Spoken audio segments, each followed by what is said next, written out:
और वहीं देखिए सीजेपी प्रदर्शन के दौरान हुई मारपीट को लेकर आज सियासी घमासान और तेज होने वाला है। एक और एनएसयूआई इस मुद्दे पर देश भर में विरोध प्रदर्शन करेगी, तो वहीं लखनऊ में बीजेपी कांग्रेस दफ्तर के सामने धरना प्रदर्शन करेगी।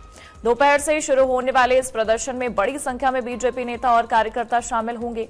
प्रदेश अध्यक्ष पंकज चौधरी भी प्रदर्शन में मौजूद रहेंगे। साथ ही बता दें, छात्र आंदोलन से शुरू हुआ विवाद अब सियासी सड़कों पर खुली भिड़ंत में बदलता नजर आ रहा है। तो देखिए, साफ नजर आ रहा है कि किस तरीके से दिल्ली में ये विवाद गहराता दिखा और अब इसकी चिंगारी राजधानी लखनऊ तक भी पहुंच गई है। और लखनऊ में भी इस पूरे मामले के तहत दोनों ही पार्टियों की ओर से प्रदर्शन की बात कही गई है। चाहे अगर हम एनएसयूआई का जिक्र करें, पूरे देश भर में एनएसयूआई ने इस पूरे मामले को लेकर प्रदर्शन की बात कही है, छात्र आंदोलन शुरू करने की बात कही है, तो वहीं बीजेपी ने भी ये साफ कहा है कि कांग्रेस दफ्तर के बाहर प्रदर्शन करेंगे। पंकज चौधरी भी उस दौरान मौजूद रहेंगे, इस बात का जिक्र हुआ है। तो लखनऊ में बीजेपी का कांग्रेस कार्यालय के सामने धरना प्रदर्शन होगा। काफी अहम इसलिए हो जाता है ये पूरा मामला क्योंकि दिल्ली में किस तरीके से चीजें हुई वो हम सबने देखा और अब उसकी चिंगारी राजधानी लखनऊ तक पहुंच चुकी है, जहां पर एनएसयूआई एक तरफ प्रदर्शन की बात कहती नजर आ रही है तो दूसरी तरफ बीजेपी भी लगातार चीजें कहती नजर आ रही है। क्योंकि बीते दिन कल जिस तरीके से प्रधानमंत्री आवास के बाहर कांग्रेस की तरफ से प्रदर्शन किया गया, राहुल गांधी, प्रियंका गांधी, समाजवादी पार्टी के प्रमुख अखिलेश यादव ने भी कई सारी मांगे रखी। उस दौरान स्थिति काफी तनावपूर्ण होती नजर आई और उसी के मद्देनजर आज राजधानी लखनऊ में भी प्रदर्शन देखने को मिलेगा। कुछ रिएक्शंस है, कुछ प्रतिक्रियाएं हैं इस प्रदर्शन से जुड़ी हुई, आइए आपको भी सुनवा देते हैं। क्या लगता है आपको? हमारे साथ जो हुआ वो इररिलेवेंट है। हम स्टूडेंट्स के साथ हैं और उनकी आवाज उठा रहे हैं। स्टूडेंट्स के साथ जो हुआ वो आप ही बताइए, सही है कि गलत है? बच्चे हैं सारे, प्रोटेस्ट कर रहे हैं, कोई ऐसे प्रोटेस्ट नहीं है। जेन्युइन इशू है, जेन्युइन प्रॉब्लम है। सारे इस देश के सारे माँ बाप जानते हैं, इस देश के सारे स्टूडेंट्स जानते हैं, इस देश के सारी टीचर्स भी जानती हैं, सब जानते हैं। तो एक जेन्युइन मामला है, जेन्युइन इशू है। उस पे स्टूडेंट सिर्फ अपना अधिकार मांग रहे हैं और कुछ नहीं मांग रहे हैं। वो सिर्फ ये कह रहे हैं हमें अपना अधिकार दो। हमें कब आप हर एग्जाम को क्या पेपर लीक करा रहे हो? बच्चे इतना संघर्ष करके पढ़ाई करते हैं, अपने लिए एक फ्यूचर देखते हैं, आप उस फ्यूचर को बिगाड़ रहे हो। All our MPs will, as a mark of protest against what they have done to the students of this country in the capital city of Delhi, protest against the insistence on Dharmendra Pradhan continuing in his position, protest against the way this government has responded to the students' unrest. So we are, as a mark of protest, wearing black today, all our MPs.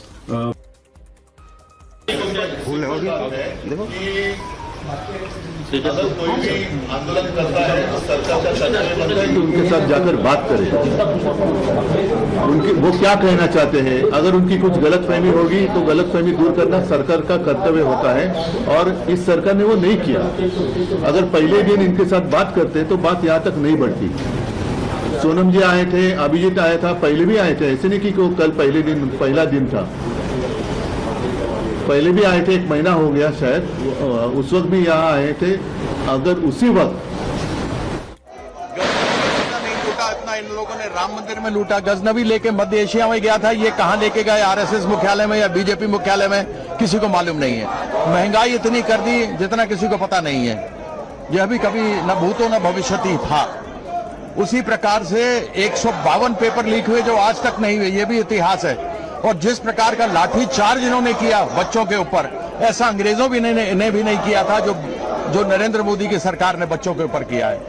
और ऐसे में राजनीति करना उचित नहीं है, इसलिए मैंने वो ट्वीट किया था और मेरे दिल की बात थी, क्योंकि मैं स्टूडेंट्स के साथ हूं।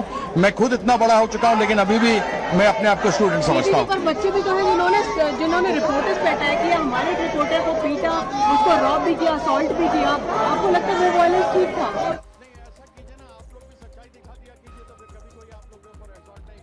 तो पूरे जगह पर इस तरीके की चीजें देखने को मिल रही हैं। सियासी घमासान छिड़ चुका है। स्टूडियो में हमारे साथ हमारे नेशनल एडिटर प्रदीप विश्वकर्मा जी भी मौजूद हैं।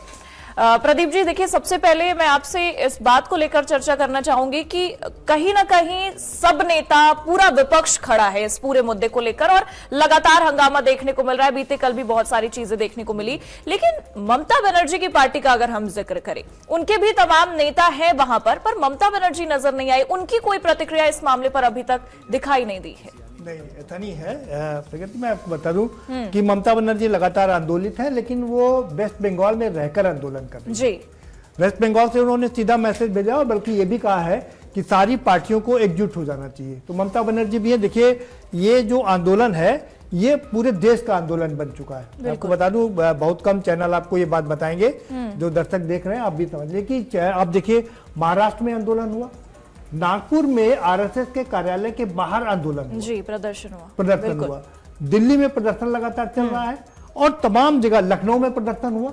लखनऊ में कल जबरदस्त प्रदर्शन हुआ, पर कांग्रेस ने भी प्रदर्शन किया, समाजवादी पार्टी ने भी प्रदर्शन किया। तो ये जो प्रदर्शन है अब लगातार अपना विस्तार ले रहा है, बढ़ रहा है, बिल्कुल। बढ़ता विस्तार ले रहा है। तो ये एक बड़ी बात है। और जिस तरीके से, हाँ, ये अलग बात है कि जो इंडिया गठबंधन है इसमें दो ग्रुप नजर आ रहे हैं, उसमें दो ग्रुप नजर आ रहे हैं और दोनों इसको क्रेडिट लेने की बात कर रहे हैं। पहला ग्रुप जो है सीजीपी का ग्रुप है, जिसके पीछे आम आदमी पार्टी खड़ी है, क्योंकि आप वो प्रवक्ता आम आदमी पार्टी के रहे, तो इसलिए ये आम आदमी पार्टी चाहती है कि वो आंदोलन पूरा को हाईजैक करे। हाँ, मतलब अपने फेवर में लाना भी चाहती है वो चले। लेकिन कांग्रेस इस मामले में अब बहुत ही होशियार हो गई है, वो बहुत फूक के कदम रख रही है, क्योंकि जिस तरीके से 2013 का आंदोलन हुआ और उसके जो परिणाम निकले कि उनकी सरकार चली गई, उसके बाद से इतना हुआ, तो अब बड़ा फूक के कदम रख रहे हैं। और चूंकि एक चीज हमें और ध्यान रखनी पड़ेगी कि अब कांग्रेस आम आदमी पार्टी के साथ नहीं जाएगी। बिल्कुल। वो क्यों नहीं जाएगी, उसके पीछे का कारण है, उसके पीछे का कारण है पंजाब। अब से कुछ समय बाद पंजाब में चुनाव है और पंजाब में यह कि एक बार किसी पार्टी की सरकार बनती है, एक बार किसी दूसरे पार्टी की सरकार बनती है। भारतीय जनता पार्टी का वहां ज्यादा इतना स्टेक नहीं है, तो ऐसे में आम आदमी पार्टी की सीधी टक्कर अब कांग्रेस से होने वाली है। तो अगर ये आंदोलन, ये बात फैल गई कि आंदोलन आम आदमी पार्टी ने किया था, तो उसका पूरा क्रेडिट आम आदमी पार्टी को मिलेगा। इसलिए आम आदमी पार्टी लगातार ये कह रही है कि कांग्रेस विश्वासघाती है और वो भारतीय जनता पार्टी से मिली हुई है। बिल्कुल, क्योंकि आपने इस बात का जिक्र किया कि सीजेपी और आम आदमी पार्टी, कहीं पर ये चीजें थोड़ी बहुत मिलती जुलती दिखाई दे रही हैं। बिल्कुल। लेकिन संजय सिंह ने जब ट्वीट किया तो सीजेपी का इस पर पलटवार भी सामने आया, जिसमें देखा कि राहुल गांधी को लेकर उन्होंने जिक्र किया कि राहुल गांधी जो कर रहे हैं वो कहीं ना कहीं बीजेपी के फेवर में चीजें जाती नजर आई। संजय सिंह ने इस बात का जिक्र किया, लेकिन सीजेपी ने पलटवार किया कि इसे किसी और एंगल से ना जोड़ने की कोशिश करें। ठीक बात है। देखिए, ये एक आंदोलन की एक रणनीति होती है, अपने आप को पाक साफ दिखाने के लिए कि हम कहीं से जुड़े नहीं हैं। लेकिन इनफैक्ट ये कि जो दीपिके हैं, जो पूरे आंदोलन के अगवा करता है, वो आम आदमी पार्टी के प्रवक्ता रह चुके हैं, बिल्कुल जुड़े रहे हैं। उसके अलावा भी जो 2-3 और जो इसमें अगवा हैं, वो सब आम आदमी पार्टी से जुड़े हैं। और इसके पहले भी अगर आप देखो प्रगति, अगर 2013 का वो आप आंदोलन देखो, तो 2013 के आंदोलन में भी सामने से कोई राजनीतिक पार्टी नहीं आई थी, सब राजनीतिक पार्टियां पीछे खड़ी हुई थी। आगे थे कौन? अन्ना हजारे, आगे कौन थे? बाबा रामदेव, और उसके बाद Arvind Kejriwal as a social activist के तौर पे थे। तो ये लोग आगे थे और पीछे से आरएसएस उनको पूरा सपोर्ट कर रहा था, पीछे से भारतीय जनता पार्टी उनको पूरा सपोर्ट कर रही थी। आज वही हालात हैं, जस्ट रिवर्स हो गया है। आज आम आदमी पार्टी वहां सपोर्ट कर रही है, लेकिन कांग्रेस के सेवा दल के लोग वहां पर सेवा कर रहे हैं, लेकिन प्रोटेस्ट में नहीं जा रहे हैं। और यहां क्या है कि वो अपना रास्ता खुद बना रहे हैं, क्योंकि इसका बोन ऑफ कंटेंशन है पंजाब। अगर पंजाब के चुनाव ना होते तो कांग्रेस और आम आदमी पार्टी आपको एक साथ मिलकर लड़ती दिखती। अब दूसरी बात देखिए, अखिलेश यादव क्यों गए? कल हम लोग चर्चा कर रहे थे कि अखिलेश यादव, बाकी की पार्टी यहाँ पर दिखाई नहीं दे रही, लेकिन अखिलेश यादव वहां पर, अखिलेश यादव लगातार एक्टिव है, उनकी पार्टी अखिलेश यादव कांग्रेस के साथ में गए, वो केजरीवाल के साथ नहीं गए। अब यहाँ पर पॉलिटिक्स ये है कि अखिलेश यादव को यूपी में चुनाव लड़ना है और अखिलेश यादव और कांग्रेस का यहाँ गठबंधन है। अखिलेश को पता है कि बिना कांग्रेस के उनका काम नहीं चलेगा, क्योंकि अल्पसंख्यक वोट अगर बट गया तो भारतीय जनता पार्टी को बड़ा फायदा हो जाएगा, इसलिए अखिलेश वहां चले गए। अब तीसरी बात देखिए, शरद पवार को हम ले लें। शरद पवार, सुप्रिया सुले कांग्रेस के प्रदर्शन में चली जाती हैं, वो जंतर मंतर नहीं जा रहे हैं। क्यों नहीं जा रहे हैं, ये देखो एक गौरतलब बड़ा बात सवाल है। तीसरी बड़ी बात अगर हम करें, उद्धव ठाकरे जंतर मंतर जा रहे हैं, वो प्रधानमंत्री के कार्यालय के सामने नहीं जा रहे हैं जहां कांग्रेस प्रदर्शन कर रही है। तो सबके अपने अपने हित है और सारी अपनी अपनी पॉलिटिक्स के हिसाब से वो पॉलिटिक्स कर रहे हैं। एक और चीज बता दूं, महाराष्ट्र में एक और नई बात हुई है कि वहां पर MNS जो उद्धव ठाकरे के चचेरे भाई हैं, राज ठाकरे भी वहां प्रदर्शन कर रहे हैं और राज ठाकरे की पत्नी भी वहां पर निकल करके आई है। लेकिन ये जो दृश्य है ना, ये हम इस पर थोड़ी चर्चा कर लें प्रगति, ये बहुत ही महत्वपूर्ण दृश्य है। वो दृश्य इसलिए महत्वपूर्ण है क्योंकि ये अमूमन इस तरह का देखा जाता है कि जो आम कार्यकर्ता होता है वो अपनी छवि बनाने के लिए इस तरीके का प्रदर्शन करता है कि हम लाइमलाइट में आ जाए और नेता हमारे देख ले। लेकिन राहुल गांधी ने ये जो किया है ना, उसकी वजह से जो उनकी अभी तक की छवि बनाई गई थी, गढ़ी गई थी, उस छवि को उन्होंने तोड़ दिया। इस एक छवि ने उनकी पूरी पिछली छवि को तोड़ दिया। वो इस तरीके से उनकी छवि बनाई गई थी कि वो पर्यटन की पॉलिटिक्स करते हैं, वो आते हैं भाग जाते हैं, हिट एंड रन की पॉलिटिक्स करते हैं, है ना, वो पर्यटन पर चले जाते हैं। लेकिन वो पिछले काफी समय से कंसिस्टेंटली लगे हुए हैं और कल जिस तरह से उनको उठा करके बाहर ले जाया गया, ये अब लंबे समय तक चलने वाली हैं तस्वीरें। ये लोगों के जहन में यादगार के रूप में समा जाएंगी। और बहुत महत्वपूर्ण चीज है, कल प्रियंका ने जिस तरीके से आंदोलन की नारेबाजी की वो शानदार था। और दूसरा डिंपल यादव की हम लोग बात कर रहे थे, डिंपल यादव ने जिस तरीके से प्रगति में वहां पर जंतर मंतर पर जाकर के आंदोलनकारियों को राहत पहुंचाई और पुलिस के सामने डटकर खड़ी हो गई, वो दृश्य भी बहुत महत्वपूर्ण था। और एक और हम महिला की बात कर लें, क्योंकि महिलाएं काफी प्रखर होकर के मुखर होकर के सामने आ रही, तो राज ठाकरे की जो पत्नी है वो भी कल प्रखर और मुखर रूप से महाराष्ट्र में निकल करके आई थी। तो ये एक बड़ी बात है कि अब राजनेता के साथ साथ में उनकी पत्नियां भी आगे बढ़ रही हैं। महिलाओं का जो 50% वोट है वो इनके माध्यम से कैटर करने की कोशिश करें। बिल्कुल, कुछ प्रतिक्रियाएं भी हम वो भी सुना देते हैं और ये खबरें आप तक पहुंचा देते हैं कि देखिए नीट विवाद को लेकर। इसके पहले एक और चीज खबर बता दें प्रगति, फिल वक्त दिल्ली में ये जो आप दृश्य देख रहे हैं, ये काले कपड़े पहन के कांग्रेस के सारे सांसद आए हैं।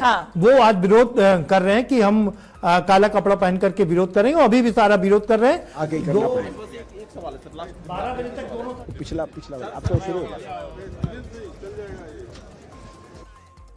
को भी बंद कर रहे हैं जिससे कि लोगों की आवाजाही ना हो सके। ये देखिए, अत्याचार छात्रों के ऊपर किया, जिस तरह से लाठियां बरसाई, उससे पूरे देश में गुस्से का माहौल है और पूरा देश प्रधानमंत्री मोदी के खिलाफ खड़ा है इस वक्त। पहले ये सारे छात्र धर्मेंद्र प्रधान का इस्तीफा मांग रहे थे, लेकिन आज ये आंदोलन पहले से भी ज्यादा मजबूत हो गया है। जो अत्याचार मोदी जी ने किया, अब ये सारे छात्र प्रधानमंत्री मोदी को ही हटाना चाहते हैं, उनका इस्तीफा मांग रहे हैं। इस बीच में राहुल गांधी जो कुछ कर रहे हैं वो साफ तौर पर एक मिली भगत नजर आती है। वो राहुल गांधी, वो कांग्रेस पार्टी जो शुरू से इस छात्र आंदोलन का विरोध कर रही है, शुरू से कांग्रेस के लोग इस छात्र आंदोलन को गालियां दे रहे हैं, तरह तरह से बदनाम करने का प्रयास कर रहे हैं। और आज जब ये छात्र क्रांति पूरे देश में फैल चुकी है, आज जब ये बच्चों ने अपने दम पे एक इतना बड़ा आंदोलन खड़ा कर दिया जिससे डर के 56 इंच की छाती बताने वाले प्रधानमंत्री को भी संसद से भागना पड़ा और बंदूकें तान दी गई बच्चों के ऊपर, उनके ऊपर लाठियां बरसाई गई, उनके दुख में शामिल होने की बजाय, जंतर मंतर के इस प्रदर्शन को और मजबूत करने की बजाय राहुल गांधी इस पूरे मुद्दे को डाइवर्ट करना चाहते हैं। Aadmi Party, and I saw Sanjay Singh ji's tweet that they should apologize, they should withdraw that tweet, withdraw that statement, because Sanjay Singh, Sanjay Singh should also understand it was Congress Party when he was suspended. Yes, in 2022 when he was suspended, it was Congress Party who was with him, and Congress Party delegated me to be in the तमाम राजनीतिक दलों ने जाकर जंतर मंतर पर इस आंदोलन का support किया। हम लोगों ने उनके कंधे से कंधा मिलाकर इस आंदोलन में साथ दिया।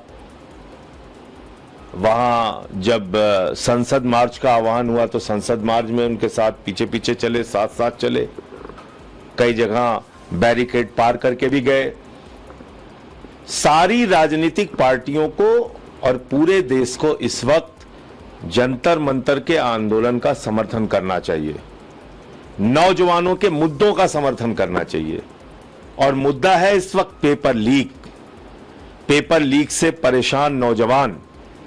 मुद्दा है इस वक्त 22 बच्चों की मौत जिन्होंने पेपर लीक के कारण अपनी जान दी। मुद्दा है इस वक्त की रोम जल रहा है, नीरो बंसी बजा रहा है। देश की राजधानी दिल्ली में नौजवानों को दौड़ा दौड़ा के पीटा जा रहा है, उनके खून से सड़कें लाल हो जा रही हैं और देश का प्रधानमंत्री इन घटनाओं पे खामोश है। तो सबको बच्चों का साथ देना चाहिए, जो आंदोलन का मुद्दा है उसका साथ देना चाहिए। विपक्ष की एकता यूनिटी का क्या होगा संजय भाई, जिसकी बात बस मुझे जो कहना था, लोकतंत्र में और लोकतांत्रिक इतिहास में बहुत ही शर्म का दिन था। विपक्ष के नेता राहुल गांधी जबरदस्ती और जबरन बिना किसी अनुमति के प्रधानमंत्री के निवास के गेट पर धरने पर बैठ गए। उनके पिताजी भारत के प्रधानमंत्री रहे हैं, उनकी दादी जी रही हैं इंदिरा गांधी जी, उनके परनाना नेहरू जी भारत के प्रधानमंत्री रहे हैं। प्रधानमंत्री के निवास की गरिमा क्या होती है उनको मालूम है। फिर भी जिस तरह का गैर जिम्मेदाराना उन्होंने आचरण किया है, मैं उसकी बहुत ही भर्त्सना करता हूं। वो सिक्योरिटी जोन है, प्रधानमंत्री की सुरक्षा सबसे महत्वपूर्ण होती है, विपक्ष के नेता की भी होती है, बाकी मंत्रियों की होती है। आप इस तरह से करेंगे, जबरदस्ती बैठ जाएंगे। और आपसे बातचीत की गई, मंत्री जितेंद्र सिंह गए थे, गृह सचिव गए थे, तो गए ठीक है, नीट पर बहस हो तो हम तैयार हैं। फिर आप मुकर गए कि मेरी मर्जी। ये क्या देश आप ही के कारण चलेगा? आप ही की उद्दंडता से चलेगा? Rahul Gandhi, you have been irresponsible.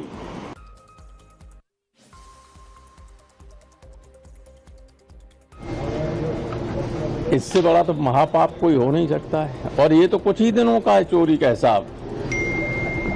चोरी तो चल रही है। आडवाणी जी ने जब आंदोलन किया था वो सबसे बड़ा आंदोलन था, जो जीरो से लेके बीजेपी को यहाँ तक ले आई। उसमें इतना ज़बरदस्त माहौल क्रिएट कर दिया था कि महिलाओं ने अपने जेवर दे दिए। जिस घर पे ये लोग ईंट लेके गए, ईंट पूजने के लिए, पादुका पूजने के लिए, कोई घर ऐसा नहीं था। हमारे यहाँ इटावा में तो हिंदू मुसलमान किसी में हमारे ही दरवाजे गए तो हमने भी पैसे दिए, कोई मना नहीं कर सकता था। 13,000 दिन हो गए हैं, कोई ऐसा दिन नहीं जिस दिन चोरी न हुई हो। कोई हिसाब किताब नहीं है, कोई हिसाब किताब नहीं। लाखों करोड़ रुपया आया, उसका हिसाब ये दें। बैंक में कितना जमा किया, कब जमा किया, चेक से जमा किया, कैश जमा किया, कैसे किया, कोई है हिसाब किताब? जेवरात का कोई हिसाब किताब नहीं।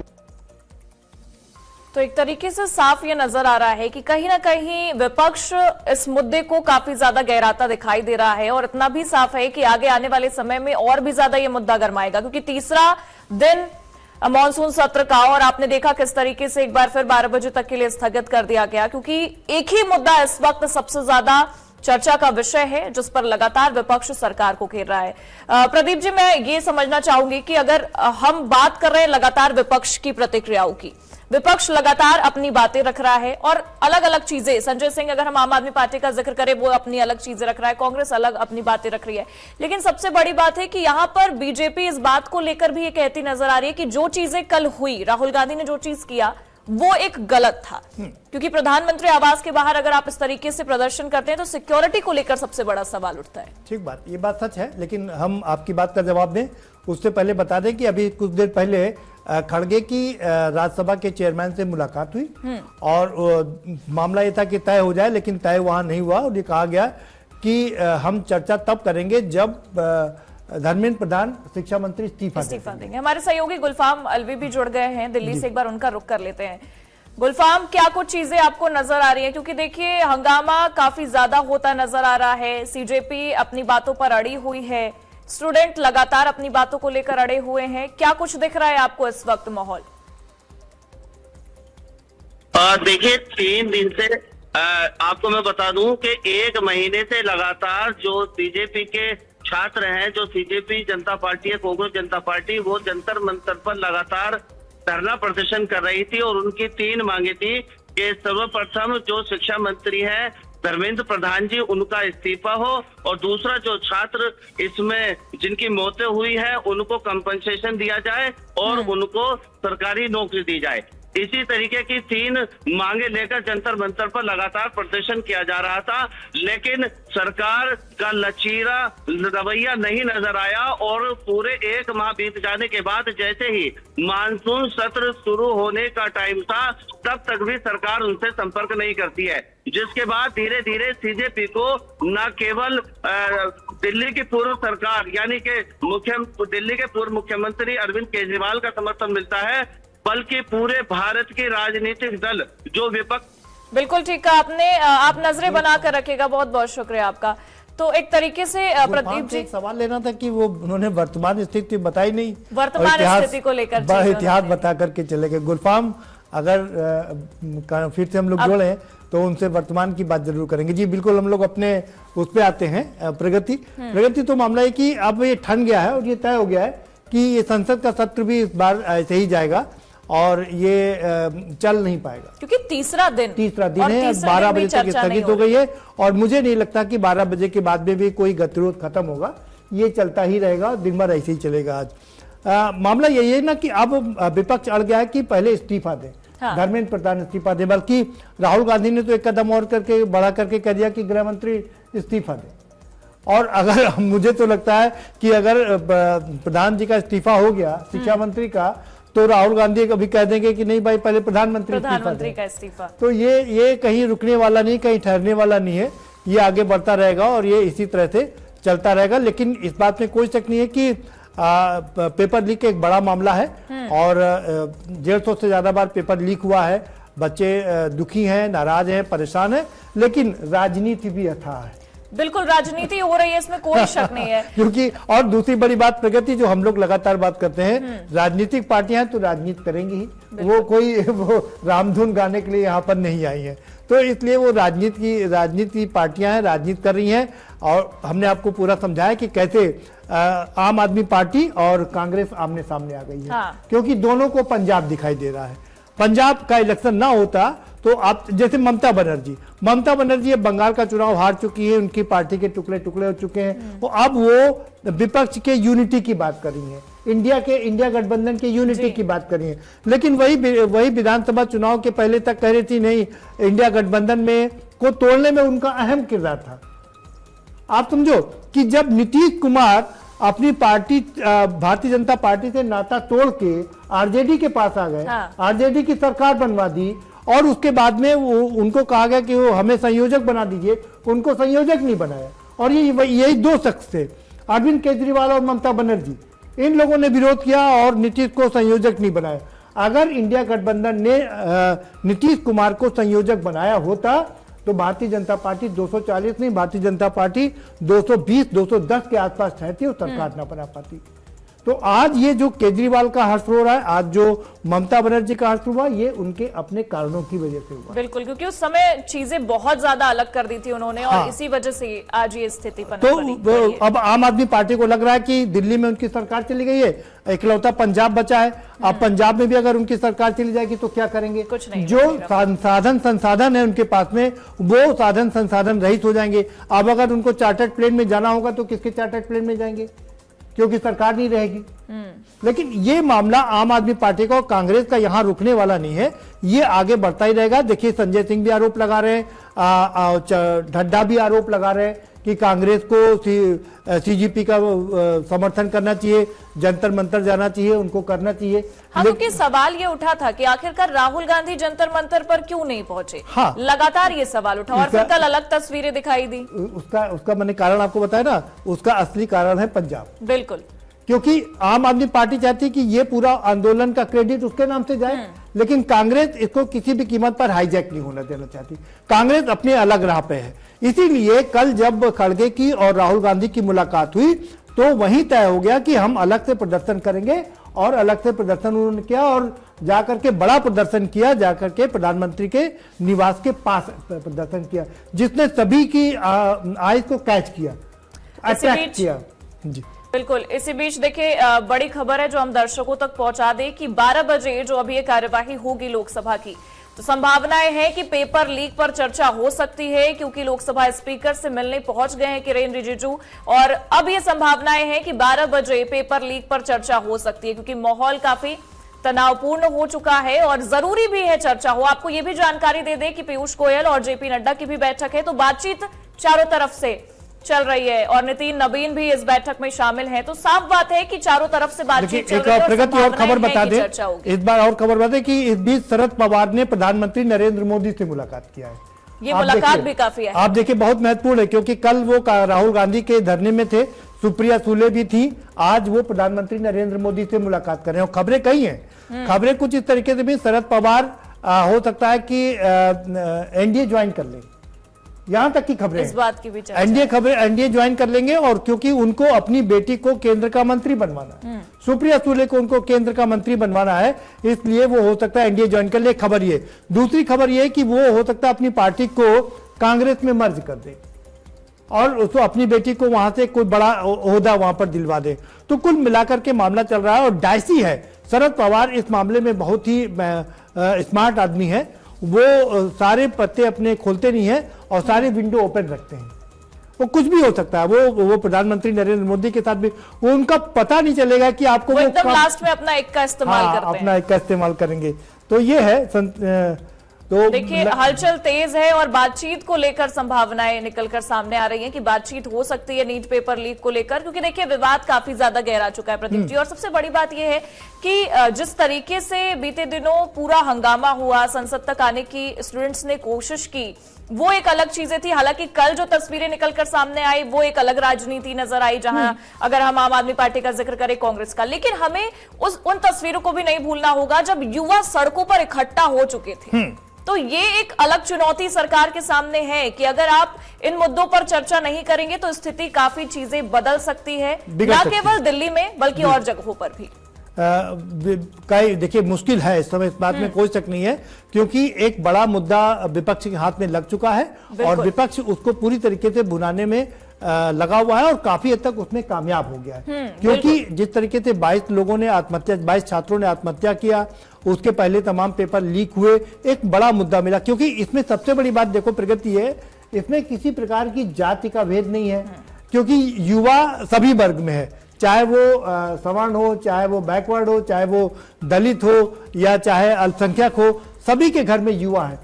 और हर माँ बाप ये चाहता है कि कम से कम हमारा जीवन जिस तरह से कटा तो कटा, लेकिन हमारे बेटे का, हमारी बेटी का जीवन खराब ना सवर जाए उनका जीवन। हमारा वो अपने बच्चों के प्रति बहुत ही लाल रहता है। तो इसलिए आपने अगर आप गौर किया होगा कि जो अभी कांग्रेस की एक नेत्री अपना बयान दे रही थी उसके खिलाफ में, आम आदमी पार्टी के खिलाफ में, उन्होंने साफ कहा कि ये जो मुद्दा है वो, या प्रियंका की अगर हम बात करें, प्रियंका ने बहुत होशियारी से बैठ दिया। प्रियंका ने टारगेट किया, देखिए ये युवाओं का मुद्दा है, ये उनके माता पिता का मुद्दा है, ये उनके गुरुजनों का मुद्दा है, यानी कि सबको उन्होंने जोड़ दिया। देश में जितने टीचर हैं उसको भी इंक्लूड किया उन्होंने, माता पिता को इंक्लूड किया, 7.5 करोड़ जो युवा हैं, जो 7.5 करोड़ जिनको जो नीट परीक्षा से जुड़े हुए थे, उन युवाओं को किया। इसी बीच देखिए ये बड़ी खबर दर्शकों तक पहुंचा दी, देखिए पेपर लीक पर सरकार जो है वो चर्चा करा सकती है, ये जानकारी आप तक पहुंचा रहे हैं। दोपहर 12 बजे लोकसभा में ऐलान संभव है। तो देखिए ये बड़ी खबर है इस वक्त की, लोकसभा अध्यक्ष से किरेन रिजिजू मिल रहे हैं। बता दें गतिरोध खत्म होने के आसार भी इस दौरान बढ़े हैं। तो ये बड़ी खबर, बड़ी जानकारी आप तक कि पेपर लीक पर सरकार चर्चा करा सकती है। बता दें दोपहर 12 बजे लोकसभा में ऐलान संभव है। हालांकि इस बीच ये भी जानकारी है कि मल्लिकार्जुन खड़गे ने इस बात का जिक्र कर दिया है कि इस्तीफा होगा उसके बाद ही हम चर्चा करेंगे। तो अलग माहौल साफ साफ दिखाई दे रहा है। एक तरफ सरकार चर्चा कराने की बात कहती इस वक्त नजर आ रही है, जो खबरें हमारे तक पहुंच रही हैं उसके मुताबिक हम आपको ये जानकारी दे रहे हैं, और दूसरी तरफ खड़गे इस बात पर अड़े हुए हैं कि इस्तीफा होगा तभी चर्चा होगी। चर्चा संभव नहीं है कि चर्चा हो, क्योंकि अब गतिरोध काफी बढ़ गया। इस बीच एक और खबर अपने दर्शकों तक पहुंचा दें कि जो 4 स्टेशन मेट्रो स्टेशन बंद किए गए थे वो बढ़ा करके 16 कर दिए गए हैं। यानी कि करीब करीब दिल्ली पूरी थम सी गई है। 16 मेट्रो स्टेशन बंद कर दिए गए हैं। अब वहां पर कोई भी आवाजाही नहीं है जिससे कि युवा आगे आ ना सके यहाँ पर। तो कुल मिलाकर के गतिरोध पूरी तरीके से विद्यमान है। और खड़गे की मुलाकात जो हुई थी अभी राज्यसभा के चेयरमैन से सीपी राधाकृष्णन से, वहां पर उन्होंने साफ कर दिया कि जब तक इस्तीफा नहीं होगा हम अब चर्चा नहीं करेंगे। लेकिन इसी बात की चर्चा हो रही है कि राहुल गांधी का जो हमने वो वीडियो देखा उसमें भी उन्होंने इस बात का जिक्र किया कि इस्तीफा होना चाहिए। इससे पहले भी उन पर यह आरोप लग रहा है कि पहले वो कह रहे, हाँ, उन्होंने गृह मंत्री का इस्तीफा मांग दिया। और इससे पहले उन पर आरोप भी ये लगे कि जब वो वहां बैठे हुए थे धरने पर, तब उन्होंने उससे पहले ये जिक्र किया कि आप चर्चा कराइए, और उसके बाद वो अपने बयान से पलट गए। तो यहाँ पर 2 चीजें हैं कि चर्चा कराने की अगर बात है तो अब इस्तीफे पर अड़ चुके हैं।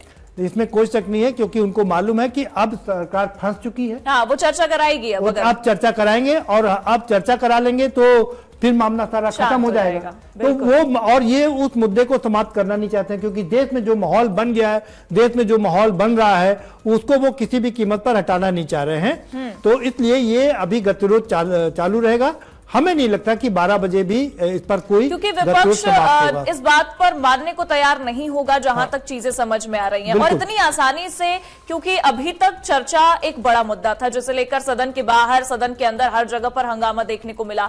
और अगर इतनी आसानी से अब चर्चा हो जाती है तो वो इस्तीफे का जो मुद्दा है वो शांत हो जाएगा। नहीं, मामला ये उसी तरीके से होगा ना कि ये फुस बम की तरह से होगा। हाँ, बिल्कुल। ये सारा, ये जो एटम बम बनाने की कोशिश की जा रही है, ये एक सुतली बम के पानी वाला बम में तब्दील हो जाएगा। और ये विपक्ष किसी भी कीमत पर नहीं चाहेगा कि इस मुद्दे को इतनी आसानी से हाथ से जाने दिया जाए। बड़ा सुनहरा मौका उनके हाथ में लगा है। तो ये गतिरोध अभी चलता रहेगा। और मुझे लगता है कि ये जो सदन है, लोकसभा का जो सत्र है, शीतकालीन सत्र है, ये पूरा इस हंगामे की भेंट चढ़ जाएगा। मुझे नहीं लगता। मानसून सत्र का अगर हम जिक्र कर रहे हैं तो 3 दिन वही तस्वीरें हमें देखने को मिली। 3 दिन पूरा हंगामा। आज तीसरा दिन है, लेकिन आज भी सुबह से वही सारी चीजें दिख रही हैं। हालांकि अब 12 बजे का ये जिक्र है, लेकिन जो तस्वीरें हमें सामने आती दिखी, पूरे ब्लैक में विपक्ष नजर आया। वहां भी सदन के बाहर परिसर में भी लगातार नारेबाजियां हुई। समाजवादी पार्टी भी आज काले कपड़े पहन के आई है, और कांग्रेस भी पूरे काले कपड़े पहन के आई। लेकिन आप एक चीज गौर करो प्रगति, कि आम आदमी पार्टी ने काले कपड़े नहीं पहने, क्योंकि आम आदमी पार्टी की राय एकदम जुदा है। और कांग्रेस और समाजवादी पार्टी एक तरफ। आम आदमी पार्टी का फोकस आप अगर देखिए तो युवाओं पर इस वक्त सबसे ज्यादा है, क्योंकि सीजेपी के जितने भी समर्थक हैं, हालांकि जो पेरेंट्स अपने बच्चों के लिए उनसे जुड़ रहे हैं वो एक अलग चीज है, लेकिन जो समर्थक जो अभी उनके सपोर्ट में है वो पूरे युवा है। और ये वो सोच रहे हैं कि सारी पार्टियों का फोकस युवा है। पूरा, क्योंकि चुनाव में चाहे भारतीय जनता पार्टी हो, चाहे कांग्रेस हो, सपा हो, या आम आदमी पार्टी हो, सबको पता है। मैं आपको बता दूं कि देश में, ये देश सबसे ज्यादा युवा देश है, विश्व का सबसे बड़ा युवा देश है। और करीब 64 करोड़ लोग ऐसे हैं जो नौकरी पेशे की तलाश में है, युवा है। 45 उम्र तक की अगर हम बात करें तो कुल 65 करोड़, अगर हम 30 की तक की बात करें तो मात्र 35 करोड़ लोग ऐसे हैं जो 35 साल की उम्र तक हैं और जिनको नौकरी चाहिए ही चाहिए, बिल्कुल, किसी भी कीमत पर। और अगर हम टोटल में डालें तो करीब 65 करोड़। और देखिए, इसी बीच ये बड़ी खबर आप तक पहुंचा दें, शरद पवार और सुप्रिया सूले ने प्रधानमंत्री मोदी से मुलाकात की है। बता दें, संसद भवन में पीएम मोदी और एनसीपी नेताओं की बैठक हुई है। ये बड़ी जानकारी। प्रधानमंत्री से मिलने पहुंचे शरद पवार और सुप्रिया सूले। संसद परिसर में पीएम मोदी से एनसीपी प्रतिनिधि मंडल की ये मुलाकात काफी अहम है। तो देखिए, ये बड़ी जानकारी इसी बीच, और ये तस्वीरें भी आप देखिए। ये मुलाकात काफी अहम इसलिए है क्योंकि एक तरफ अलग चर्चाओं का बाजार गर्म है और दूसरी तरफ आप देखिए शरद पवार और सुप्रिया सूले की मुलाकात प्रधानमंत्री नरेंद्र मोदी से काफी खास हो जाती है। इन सभी चर्चाओं के बीच में, इतने गहमा गहमी के बीच में, पीएम मोदी से मुलाकात के बाद सियासी चर्चाएं अब काफी तेज हैं कि आखिरकार इस मुलाकात की वजह क्या है, क्यों ये मुलाकात हुई है। क्योंकि आप देखिए, विपक्ष का एक अलग एजेंडा इस वक्त चलता नजर आ रहा है, लेकिन दूसरी तरफ शरद पवार और सुप्रिया सूले प्रधानमंत्री नरेंद्र मोदी से मुलाकात कर रहे हैं। तो कहीं ना कहीं कुछ न कुछ चर्चाओं का बाजार गर्म है। आपको ये भी बता दें कि संसद परिसर में पीएम मोदी से एनसीपी प्रतिनिधि मंडल की ये मुलाकात हुई है और काफी अहम है, जिसके बाद सियासी चर्चाएं तेज है। देखो प्रगति, यहाँ पर 2 चीजें, एक और खबर हम आपको बता दें। एक और शरद पवार और सुप्रिया सुले प्रधानमंत्री नरेंद्र मोदी से मुलाकात करें, तो दूसरी तरफ ये भी तय हो गया है कि अब जेपी नड्डा और जितेंद्र जो कि मंत्री हैं पीएमओ में, वो दोनों अब सीजीपी के लोगों से मुलाकात करेंगे। आज सौरभ दास से क्योंकि मुलाकात हुई थी, एक बार की नहीं, अब ये दूसरे दौर की मुलाकात होगी, दूसरे दौर की बातचीत होगी। तो यानी कि सरकार अब पहल कर रही है कि किसी तरीके से इसको डिफ्यूज किया जाए, इस मामले को यहीं पर समझाया जाए, यहां पर खत्म किया जाए। तो एक तरफ शरद पवार के जरिए मैसेज दिया जाएगा और दूसरी तरफ अब सीजीपी के लोगों से मिल करके उनको समझाया जाएगा, क्योंकि सत्ता पक्ष ने एक काम बहुत अच्छा किया है प्रगति, कि आप देखोगे उस बात का कहीं जिक्र नहीं है कि जो किसानों का आंदोलन था, हाँ। किसानों के आंदोलन को समाप्त करा दिया है। कल मीटिंग किया था किसानों के लोगों से, किसानों से, और उसके बाद में किसानों ने अपना जो चारों तरफ से अगर प्रदर्शन होगा, चारों तरफ से आंदोलन होगा, तो माहौल काफी बिगड़ेगा। लेकिन ये जो तस्वीर है, मैं आपसे इस बात पर भी चर्चा करना चाहूंगी, क्योंकि एक तरफ अलग माहौल दिख रहा है, एक तरफ अलग चीजें दिख रही हैं, लेकिन ये मुलाकात अब इन सारी चर्चाओं के बीच में इस मुलाकात की चर्चा सबसे तेज हो जाएगी। बहुत महत्वपूर्ण है ये तस्वीरें, देखिए बहुत महत्वपूर्ण है। हम लोग अभी चर्चा कर रहे थे कि ये तस्वीरें इसलिए महत्वपूर्ण है, बड़ा खुशनुमा माहौल में चर्चा हो रही है, और प्रधानमंत्री नरेंद्र मोदी जी की अगर बॉडी लैंग्वेज की बात करें तो मन में बड़ा खुश नजर आ रहे हैं। बिल्कुल, ये दिखा रहा है कि उन्होंने आधी लड़ाई जीत। देखिए, और इससे पहले हम और बता दें कि प्रधानमंत्री नरेंद्र मोदी के और शरद पवार के रिश्ते बड़े पुराने हैं।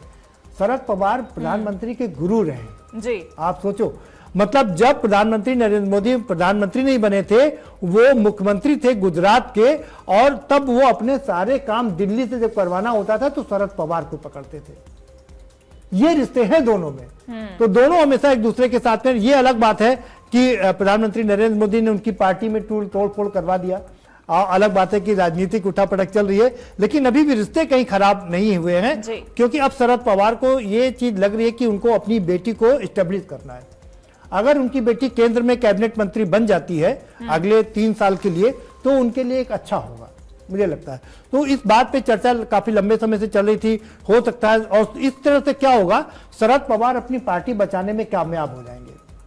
तो इसी वजह क्योंकि अब उद्धव ठाकरे की पार्टी टूट गई, बिल्कुल 6 सांसद चले गए।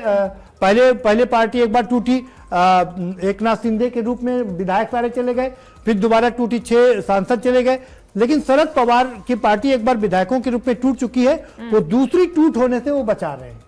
अब तो उनकी दूसरी पार्टी नहीं टूटेगी। दूसरा, अगर वो प्रधानमंत्री मोदी जी की बात मान लेते हैं तो कैबिनेट में शामिल हो जाते हैं, तो उनकी बेटी को कैबिनेट का पद मिल जाएगा, उनकी पार्टी नहीं टूटेगी। उनके जो बिखरे हुए विधायक हैं, वो विधायक सारे शायद वापस आ जाएं, सुनेत्रा पवार जो हैं वो वापस आ जाएं, तो मिलकर के पूरी पार्टी एक हो जाए और शरद पवार का वहां पर काफी बड़ा हो जाए। और हो सकता है, ये भी हो सकता है कि वो वहां पर राज्य की जो सत्ता है वहां भी शामिल हो जाए, तो दोहरा लाभ होगा। एक, बेटी को केंद्र में कैबिनेट मंत्री, दूसरा उनके जो कुछ विधायक हैं वो राज्य में वहां भी मंत्री बन सकते हैं। तो एक तो ये है। दूसरा ये है कि शरद पवार जानते हैं कि अब समय आ गया है कि कैसे अब सरकार अब संकट में है, तो इस समय वो जानते हैं कि इसकी जो उम्र है वो अब कम बची है, क्योंकि लंबा समय हो चुका है, देश में एक माहौल बन रहा है। तो ऐसे में विपक्ष के साथ खड़े रहे, और मौका है उनके पास में कि वो उसको अगुवाई करें और अपना कुछ बड़ा करके दिखाएं। लेकिन इसके लिए उन्हें खुद से करना पड़ेगा और अपनी पार्टी को भी टूट से बचाना होगा। शरद पवार माहिर आदमी है, वो कुछ भी कर सकते हैं, इसको कोई भी प्रेडिक्ट नहीं कर सकता। हम उनको मौसम वैज्ञानिक के रूप में जानते हैं। आप समझो, देश में कुल 3 नेता ऐसे हैं, 4 नेता थे जिनको हम मौसम वैज्ञानिक के रूप में जानते हैं। एक रामविलास पासवान, और दूसरे अगर हम बात करें रामविलास पासवान के अलावा आरएलडी के जो अजीत सिंह, चौधरी अजीत सिंह, वो भी मौसम वैज्ञानिक थे। और तीसरे सबसे बड़े मौसम वैज्ञानिक है शरद पवार। शरद पवार सबसे बड़े मौसम में, उनको पता है कि मौसम कब करवट लेगा, कैसे वो कहाँ जाएंगे। बिल्कुल, और क्योंकि इसीलिए ये मुलाकात और भी ज्यादा अहम है।